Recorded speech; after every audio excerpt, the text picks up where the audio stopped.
Alléluia. Miegale akpedamna maule egbefen kekeyame.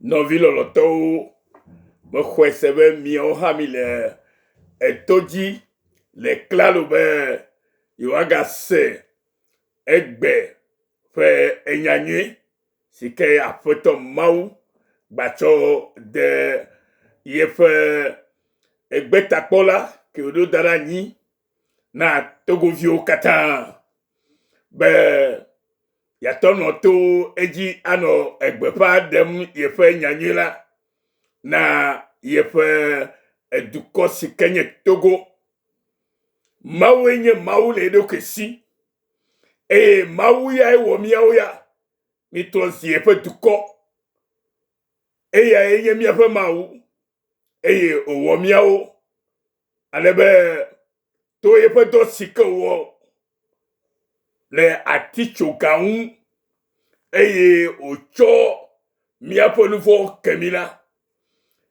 na mon koko mi bena egbela mi adoje si bena mau fe duko emienye mau anye mauna miao kenye fe duko togola mau fe duko onye mau fe duko la esubona yefe mau okatai yataye wanye mon koko nyere ne nyeklo le egbefe keke mebe mi adore apotofo kumele gafofo ya melekeya mi la pedamna mi adomoto le siere yemle gbedomna mi le mi apotoklo mi apedela Yesu Kristo enkwame novio me khwesebe mi ohabiga fole egbefe keke mene le jirudu blibo kemeye mau formule egbea dodasio nyere miefe mau kenye mieta kpola mieta brila kenye miefe sito fe kle miefe hoho fe kpe gbaja bena yano efe dodasio wom le miefe gbome bena mietono dedie nai mietoma suboi bena mietomo ado unewu ne hiane vala mietoma gblene eyama enyo tobe mi do ma onye sia kenye ma o mafo kenye nguse katato kefe efianyenye fofia dudu katata kenye kefe nguse fo nguso katata eyato yobe nguse katato onanko afeto Yesu Kristo be yefe nko fonko katata le jifo kple anyigbaji kple anyigbate nkole kemegale sike yo ato akpo hoho negbe nkoma leka sike fonko katata le jifo nu tome le anyigbaji kple anyigbate sia Yesu yenye kwa Yesu nu sia nu ji nami pe nu sia nu ji elabe yeto ye musio kata yete gole Mateo fe agbale tabla vo ni puku we nyame bena ocho musa sokata le jifo kwa nyibato dasine Alléluia yeto onye yeta yo pachero yeto onye yeta yo du fiero fiaba vo onye novinye afeto bena senya sia eyataye odoefe egbeta kola de bo le gafofo yame bena seye fe gbelo etolasio bena sey gome na se nous se nous lasio alo jichinyanye lasio be na jure me po ne na nyabe afeto fe gbe dinai ne na khwena odole wa gome na oto na vo popo le Yesu ponkwaji novi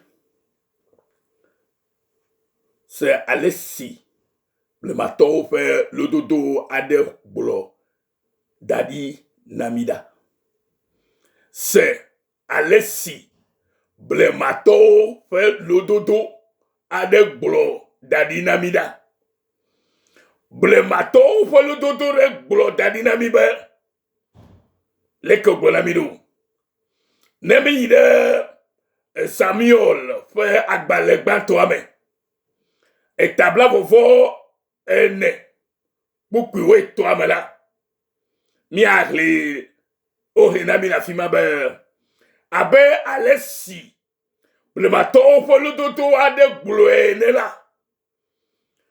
Nouveau di wowo. Chua amevo di bo. Abe alesi blemato folo doto ade glo ene la. Nouveau di wowo chua amevo di bo. Noviye elenyaya comme sema. Praise the Lord. Abalekeye blemato folo doto de glo dadi ene la. Eglobe nouveau di wowo chua amevo di bo. Dene senya siya comme ya. Bible renami le Matthieu fait agbale eta amate kukuri ato heide bla viame. Be mi konye le avacho nyagodi la o si o vana mi agbole alegbale me. Evole ememe la onye amegahi nyanyira o launti. Mi po mi adoko oji yue le avacho nyagbodi la si o va mi agbole alegbale me. Evole ememe la onye amegahi nyanyira o. Ofe kucheche we mi acho ajesiwe. Ofe kucheche we mi acho ajesiwe. Omegbe awe cheche o. Omegbe awe cheche le anwoka oji alo gbo le esre oji gbede o. Omegbe awe cheche nyi o le nukao. Le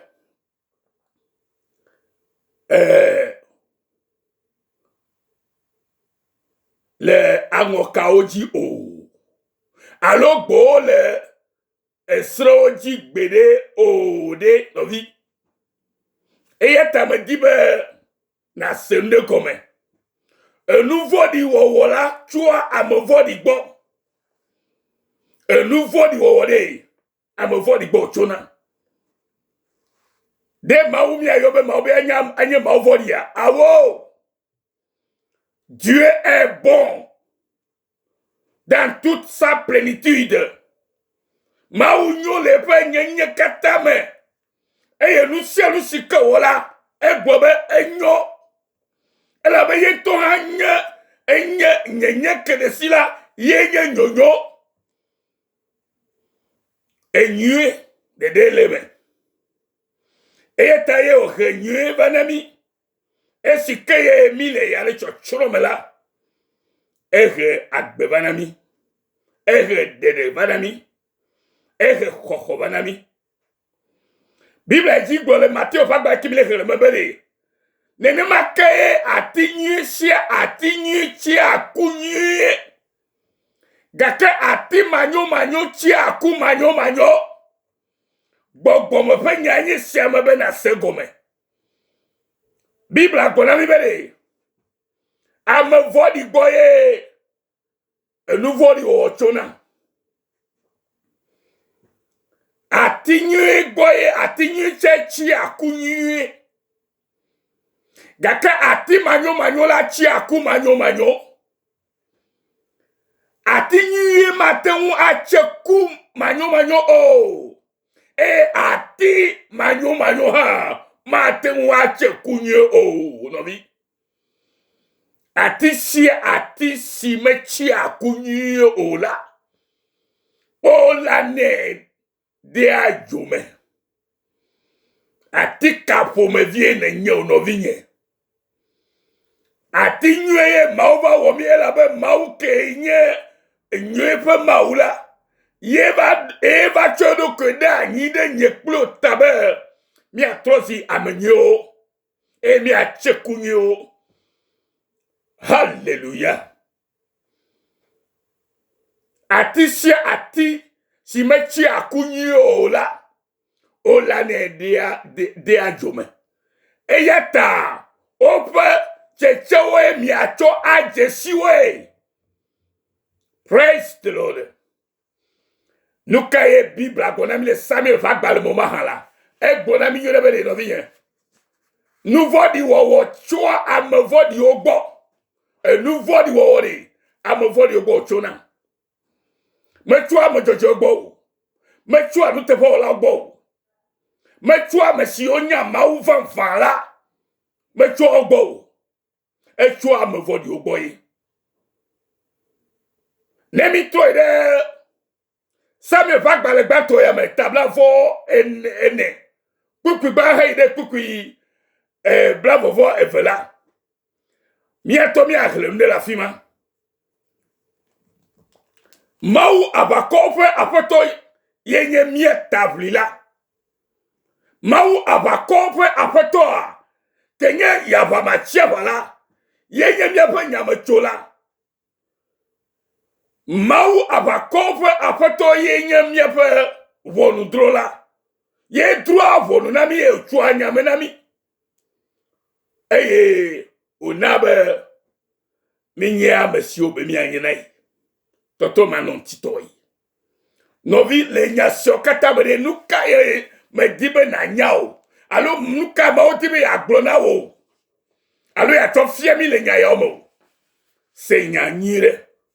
Bibla gbogbo na mi bede. Nouveau di wo chua amevodi ogbo. Eyata e Samuel va gbale le gbogbo na nye probere Samuel va gbale gbato e tabla vone. Pukui enana pukui gbato de blave vo e verme. Nemi agle la gobe esi Saul alo Saul alo Saul. Nya gbocho Filisito yo me tife kola. Ova glone be pora David le angeti beji. Kenye be Saul kenye sia le Israel. Maute semine be lenye sia la. Vole megbela. Ye pe fienye la. Megaba jemaunu. Ta yento le eduti malo le di kekemebena. E nonomi omejaba yijinyere o. E la bena. Eva kwe echedo kecho woga. Kemen banyabe. Mawe do efia o. E yento chedo kecho wo. Efia be yenye esia. Vo mau kwabe. Ma gatema du fiakou. Mau kwabe. Le epe jisike va tos le sila. Ma me gadjeye maunu e maugbe. No vien. Me gana maune gbeola. Mau me gbe e pa me ode. Vo wonu wonala nabede. Onto ala sidio le maunu. Elle avait un nouveau là. Elle me vodi ple maou me doa hao. Elle avait maou ya la jojo ye pe maou ye onye. Elle sema. Eye Bible gbogbo na mi la agbale ya me bele esi Saul. Alors Saül alors Saul gbocho Philippe to yo metiti vado apela. O va glone be pora David ya le yire ange digbe aji. Eya ta Saul de mutu tetiao akpe etosom le Israël bola dome. Hey be yoadi David plepe amo le agame bo gampoji. Saul vado nuka. Saul va do a lepo si ocho pe wola gbo le moto Mais du coup, afisi agado adele. Eye woyi de eme. Be ya de afoji. Alléluia. Et afima tutu et David ha pepe amo bobo no le agado la pe mwenu le fakpa bubu. David fait amo glone be poda esienye nkeke siji afeto le gbogbona obe me chowo futola de asiome. Me chowo futola be afeto gwemele efe David pa bol gbogbona benari poda esienye nkeke siji afeto le gbogbona obenari. Me chowo futola de asinao. Ben na wonu si je nguola de engu. Et David wojayi da la sol. Alors Saül fait aou vraya si ou abomelela o toga. Que emegbela David fait ejilako. Le si o la sol fait aou vraya la fait togata. Elle nyame sema no vinye. Eyata egbona efe amobe meso le afeto nkume be mawonu siade nye afeto si nye afeto fe amesemina langu ahado nye aside egbo o elabena afeto fe amesemina onye solema sole nye afeto fe amesemina le gomedi ma o semine bena dufia déjà de quoi dit. Et David be ma kasitiola. David be ma ofore kweklu. Voyez le David yometim. Elle est pas yometim ya oui. Elle a pas ponya nyure bena. David regarde le ciel et te veut. Et ta dit be ya gle va be kaba. Novigne. Na le ya semla. Na pogo nyure bena. Nenye mauto alo Kristo tola ejebe na kpogbo nyere bena ameka ile nguo gbogbo fotoka ile yo mechimo ni akwa mekela afere kameya ni akwa mesikela sire kameya ni akwa mesikela dole kameya ni akwa mesiole dule kameya novi o Kristo to jebena na po na senude gome. Et la Bible vous voyez nous vodi toi me vodi au bon. Nous vodi de me vodi bo chona. Alléluia. Eyata David fe nya siao na fe amoje ako anyipo. Eye me demo na obe wa usol o. E sol dole agadola me. Rele efe mocho le yim. E me gbela David cho redode agadola me. E hadola agadola bolo. Eye odo libe o sole. Me le yo la. Nyapa tof si ya me le yo. Et tete si sole nye kokpo megbela David bobo chomo ani redeta eguni.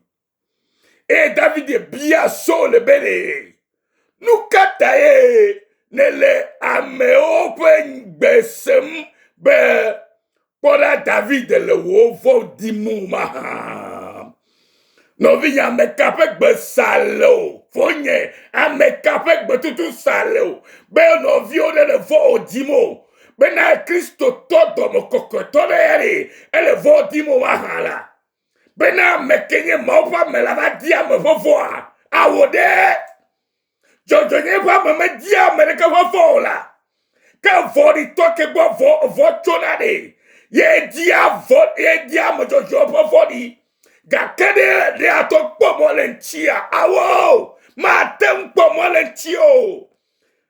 Oh, no vigne. Gare mo dia mo na kpo mo le wo futo wo kle wo keto nti. Vo menye wo enye vo nu do la do vo nu wo. Menye wo va si ye la voici wo la cho wa va si cho po wo. De futo pe keto sur le nti o la no vient. No vient. Écoutez cho diasi ben ameanye bobo ile bobo koko ile polom. Avec que le matin pas balé amenene. Nous katae ne le amo fe gbesem be poda David le wo vodimo. Poda wo nkuo po alesi afeto cho wo ode asiname egbe asia le agado mame. Hafi ke nu kajo ke esi ame ade oglo number mawula me po nubla ni na wo eye me globe nye ma do asi nye de nye afeto bo o ela bena afeto fe ame semina wo nye Kristo tomo wamo mo via me dia vona e havi le amagbeto areke o enye koyi enye dimi omile be novio na podede fomenyo na podede toko dukwa na podede gakeni yebe ole nyate fe aglom la mo ga poto le tite timletio do atema pe mauji ya mauzo bibi fa ma wa to pe ya oh matem pe ji ore vo ma gona mi obele ne ya de le chore ni atire vo na mi o mi abufa de o alo beli be vo to le glonya busunya le mi atila ye mau ya profite ta mi ole nu kamia o mi ole profite a mi me fu afide o mi o mi glonya ke